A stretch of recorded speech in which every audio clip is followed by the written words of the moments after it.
Is it? Yeah, I think it's. Is it this side over here? Yes. Okay. Opposite street. I hate that word, but yeah. Okay, I have a question for Ronda Scholting. Ronda, at one point you had a video linked on your website that showed where you did some editing of a radio interview, and I was wondering why you took that down. Well, the video is still on my Facebook page. As a matter of fact, it's the main video on my Facebook page. Well, you removed the post. It is the main video on my Facebook page, and it has always been the main video on my Facebook page. We can pull it up now. I have my laptop.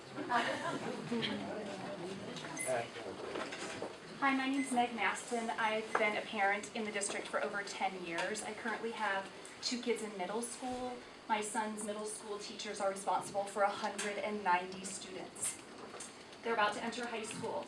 The average high school fees currently are $500, $600, $700. That does not include busing or athletics. From what I've heard, they've also lost 3 weeks of instructional time per credit during that time frame. They are part-time students. From what I've heard earlier, they are fine because they are responsible children, and they are fine because we are preparing them for college. Is that correct? Do you have any intention of looking at that, changing that, modifying that? Thank you. That's a great question. I'm glad you asked, because being on the board is about choices.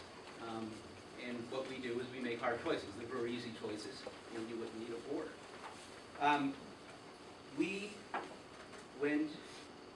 We examined how to deal with class size in high school and elementary school, quite frankly, because we felt they needed to come down, and like I said before, with existing resources. We can't make money. So the decision that was in front of us, and you can all decide what you would have decided, how you would have done it, was we would go to a block schedule, which then resulted in about 3 minutes per class being lost, but lowered class sizes and allowed more class offerings. It lowered the average class size by about 3.5 per class, I think, in high schools. That saved money too. That saved several $1 million. We took that money and then we put it into the elementary schools.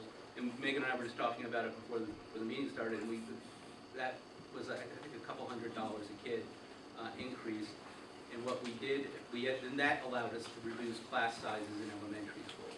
So the decision we had to make was how to manage class sizes, and the decision we made was to cut 3.5 minutes around 3.5 per class of instructional time, lower class sizes, offer more classes, put money into the elementary schools.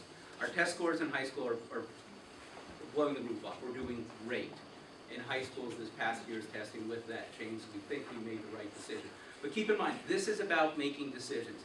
It's easy to, it's really easy to run. Look, 4 years ago I was the opposition candidate, okay? I was running against the union slate at that time, and it was three other people. But, the decisions we make are done so that we can try and improve the school district, and they're hard decisions. And we think we made the right one here. I would beg to differ. Last year, my daughter had 36 children in her 5th grade class. The other 5th grade class also had 36 children. Is that what we're talking about, reducing class sizes? Would it have been 40 otherwise? Who knows? I know if we hadn't given that $100 from the high school over to the elementary, who knows what would have happened. But I don't think that we are truly looking at and sharing our dollars with the schools. We only pass 48%. Remember that 52% number is overall for all schools. 48% of the per pupil revenue goes down to high schools. 48%. That means they keep more than half at the district level. That is not okay. We have to not be talking about moving money from one class or school to another. We need to talk about moving them from administration back down to the classrooms where our children learn most effectively. Thank you. Yes, Judi. I'm a former teacher. I belong to an association. But what I want to ask you for, we want to do, all of you, would you please explain to us again your position on how the union is not supporting this quote unquote slate? Take it away.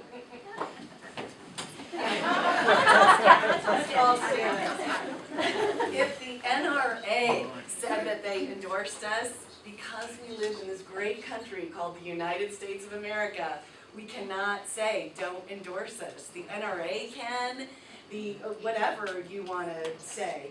So we have no control of who endorses us or who supports us.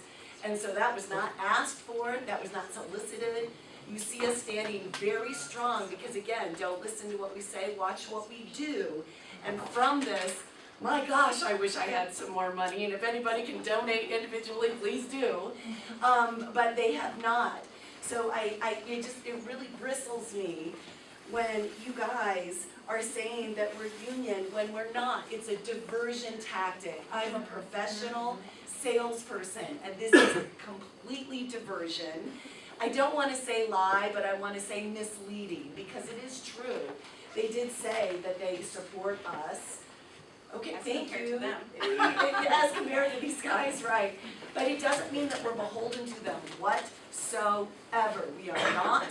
We are unaffiliated, and we are 100% focused on kids and what's right for them versus the union versus a political party. That's why we're running. I'm actually a member of the NRA. So, Dr. Geddes, you Let's see what you're packing. Which is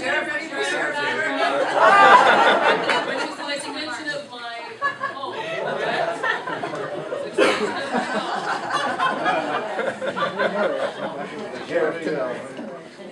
I would just appeal to your sense of logic just for a minute. You know where we stand. It's very clear where we stand.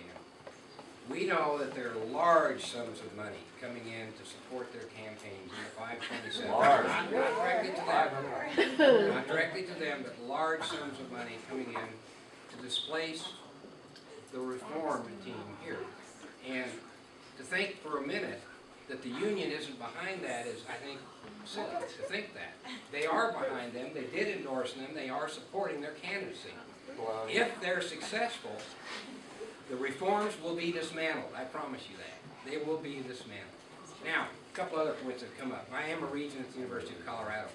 Just for comparison, we spend probably 60% of our time in executive session. That means no public's allowed, because we are dealing with personnel problems, we are dealing with property problems, we are dealing with issues that don't belong in the public arena and by law are to be in an executive session. I think it's unfortunate that this team is being accused of abusing that law. Thank you. Thank you. Okay, what we're going to do is we're going to take one more question for each side, and then I am going to do a quick lightning round